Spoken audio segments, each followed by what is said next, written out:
नमस्कार विद्यार्थी मित्र मैत्रिणींनो, ज्ञानेश्वर विद्या मंदिर या शैक्षणिक संकुलामध्ये स्वागत आहे। तुम्ही स्पर्धा परीक्षांची तयारी करत आहात का? आता आगामी होणाऱ्या तलाठी भरती, पोलीस भरती, सरळ सेवा या परीक्षांसाठी उपयुक्त असणारा महाराष्ट्राचा भूगोल या भूगोलावरती आपण आज 50 प्रश्न घेऊन आलेलो आहोत। हे प्रश्न तुम्ही तुमच्या वहीमध्ये लिहून घ्या आणि हा व्हिडिओ जर आवडला तर व्हिडिओला लाईक शेअर करायला विसरू नका। या विद्यार्थी मित्रांनी आतापर्यंत आपल्या चॅनलला सबस्क्राईब केलं नाही अशांनी सबस्क्राईब करून घ्या। चला पाहूयात महाराष्ट्राचा भूगोल यामधील 50 प्रश्न। भाग पहिला प्रश्न आहे, पृथ्वीच्या परिवलनास किती वेळ लागतो? काय प्रश्न आहे? पृथ्वीच्या परिवलनास किती वेळ लागतो? उत्तर आहे, पृथ्वीच्या एका पूर्ण परिवलनास तास लागतात। पृथ्वीच्या परिवलनास किती वेळ लागतो? तर आहे, पृथ्वीच्या एका पूर्ण परिवलनास 30 तास लागतात। प्रश्न पाहूयात, मूळ रेखावृत्त कोणते आहे? काय प्रश्न आहे? मूळ रेखावृत्त कोणते आहे? तर आहे, ग्रीनिच रेखावृत्ताला मूळ रेखावृत्त म्हणतात। मूळ रेखावृत्त ग्रीनिच या रेखावृत्ताला मूळ रेखावृत्त म्हणतात।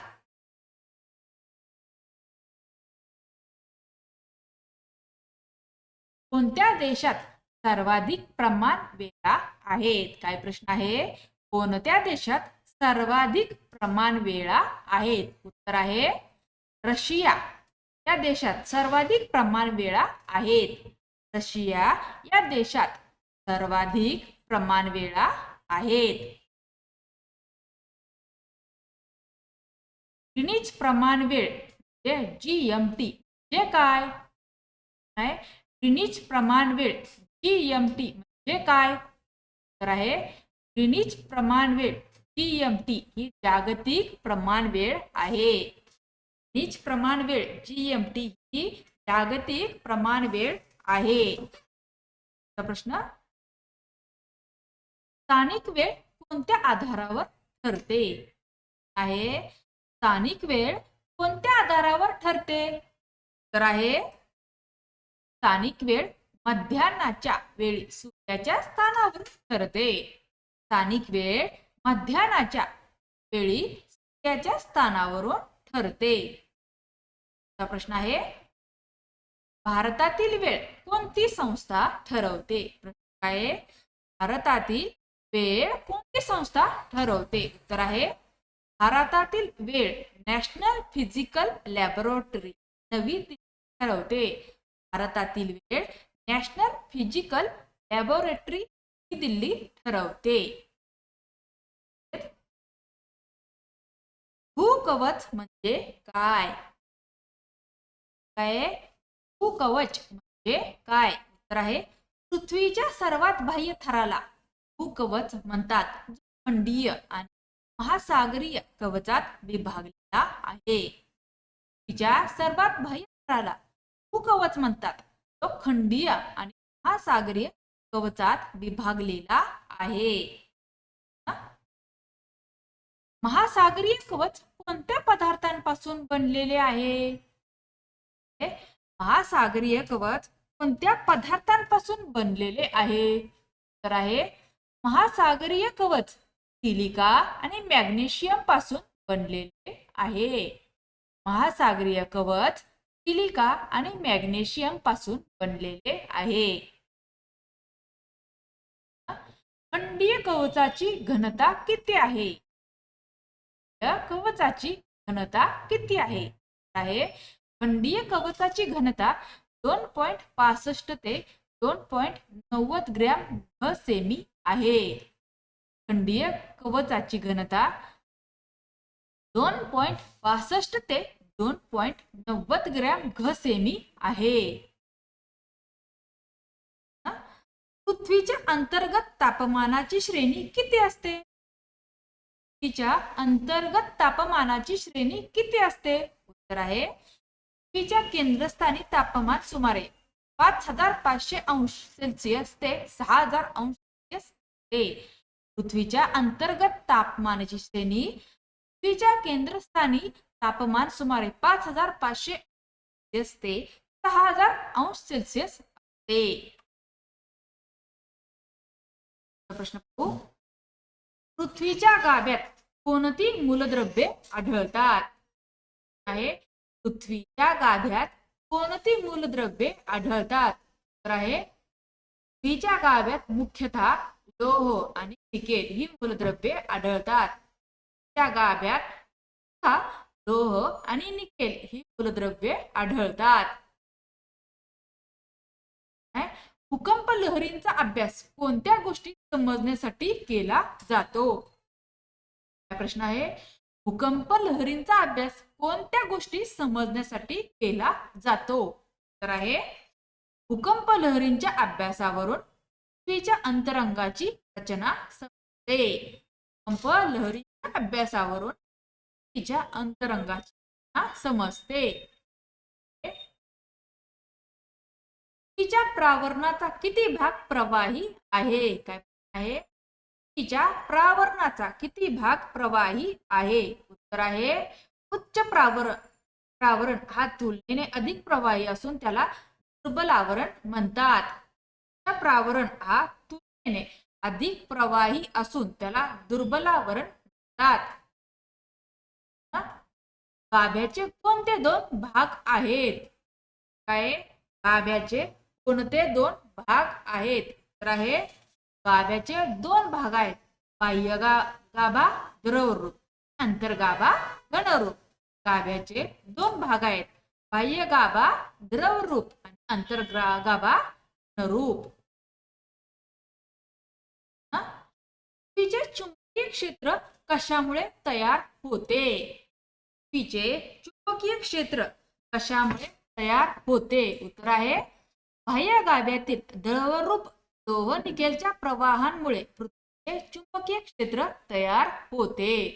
पृथ्वीचे चुंबकीय क्षेत्र बाह्य गाभ्यातील द्रवरूप लोह निकेलच्या प्रवाहांमुळे पृथ्वीचे चुंबकीय क्षेत्र तयार होते. पृथ्वीच्या संरचनेत किती थर आहेत? पृथ्वीच्या संरचनेत किती थर आहेत? तर आहे पृथ्वीच्या संरचनेत 3 थर आहेत. भूकवच, प्रावर, गाभा. या संरचनेत एकूण 3 थर आहेत. भूकवच, प्रावरण आणि गाभा. आर्द्रता म्हणजे काय? आर्द्रता म्हणजे काय? उत्तर आहे हवेतील बाष्पाच्या प्रमाणाला आर्द्रता म्हणतात. आर्द्रता म्हणजे हवेतील बाष्पाच्या प्रमाणाला आर्द्रता म्हणतात. बाष्पीभवन म्हणजे काय? बाष्पीभवन म्हणजे काय? पाण्याचे वायू रूपात रूपांतर होण्याच्या प्रक्रियेला बाष्पीभवन म्हणतात. बाष्पीभवन म्हणजे पाण्याचे वायू रूपात रूपांतर होण्याच्या प्रक्रियेला बाष्पीभवन म्हणतात. आहे सांद्रीभवन म्हणजे काय?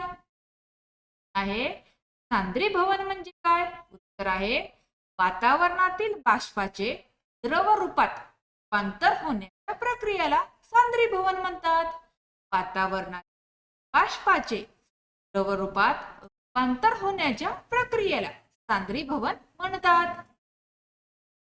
प्रश्न आहे कोणते ढग वादळी पाऊस आणतात? कोणते ढग वादळी पाऊस आणतात? उत्तर आहे क्युम्युलो निंबस ढग वादळी पाऊस आणतात. तो निंबस ढग वादळी पाऊस आणतात.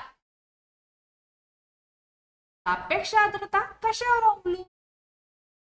सापेक्ष आर्द्रता कशावर अवलंबून असते? उत्तर आहे सापेक्ष आर्द्रता हवेच्या तापमानावर व बाष्प धारण क्षमतेवर अवलंबून असते.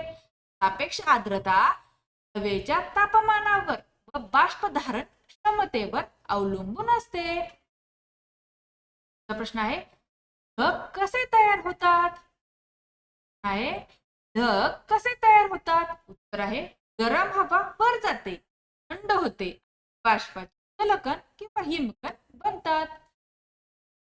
गरम हवा वर जाते, थंड होते आणि बाष्पाचे जलकण किंवा हिमकण बनतात. वाळवंटातील हवा का कोरडी असते? प्रश्न काय आहे? वाळवंटातील हवा का कोरडी असते? तर आहे वाळवंटात आर्द्रतेचे प्रमाण खूप कमी असल्याने हवा कोरडी असते. वाळवंटात आर्द्रतेचे प्रमाण खूप कमी असल्याने हवा कोरडी असते. ढगांचे प्रमुख किती प्रकार आहेत? ढगांचे प्रमुख किती प्रकार आहेत? तर आहे ढगांचे 3 प्रकार आहेत.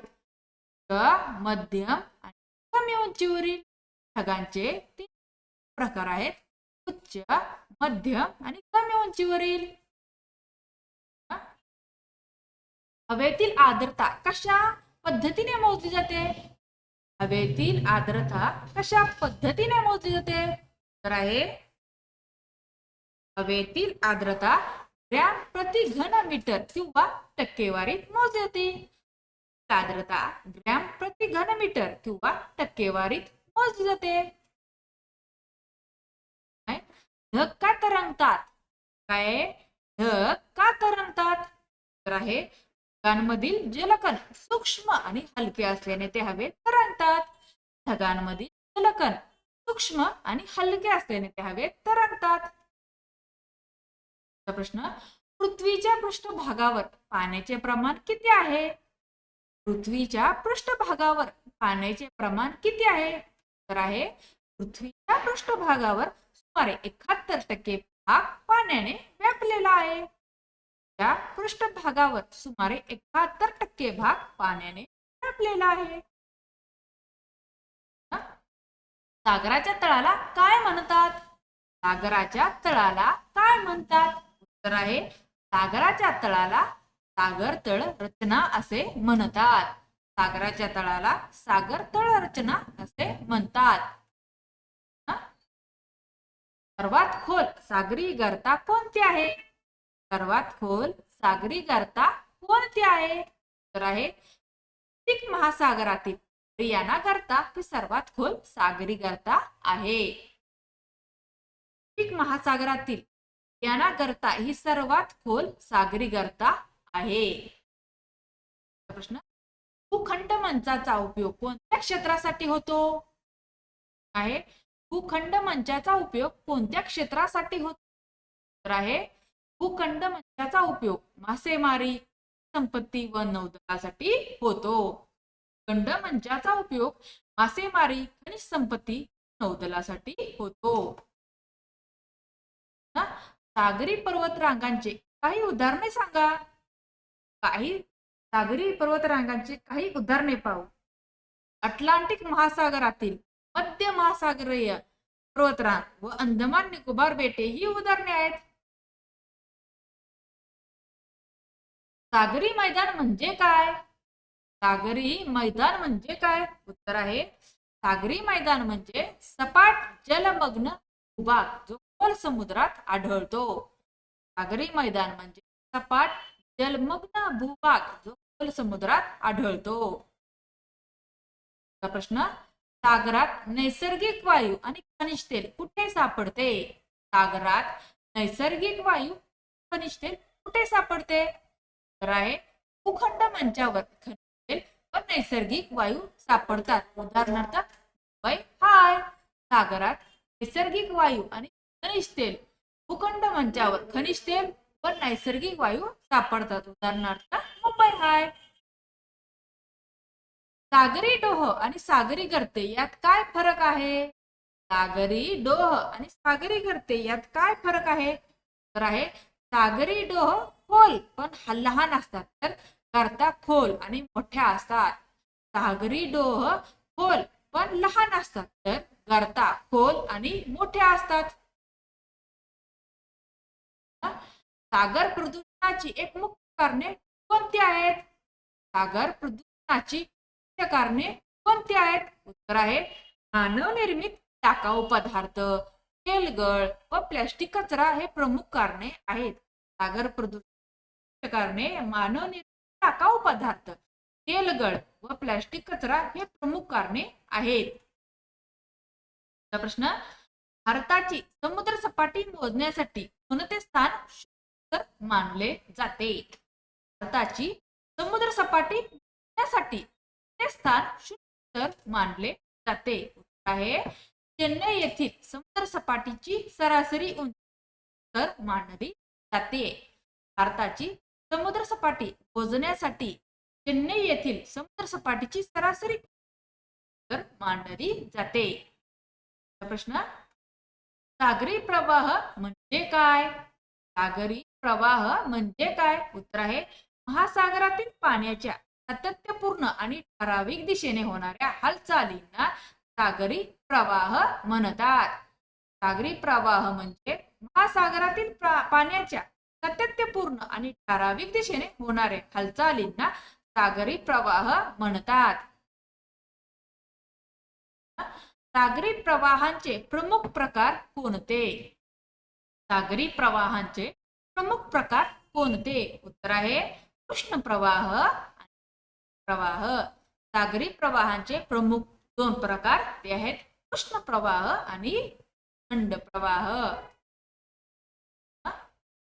सागरी प्रवाहांची निर्मिती कोणत्या घटकांमुळे होते? सागरी प्रवाहांची निर्मिती कोणत्या घटकांमुळे होते?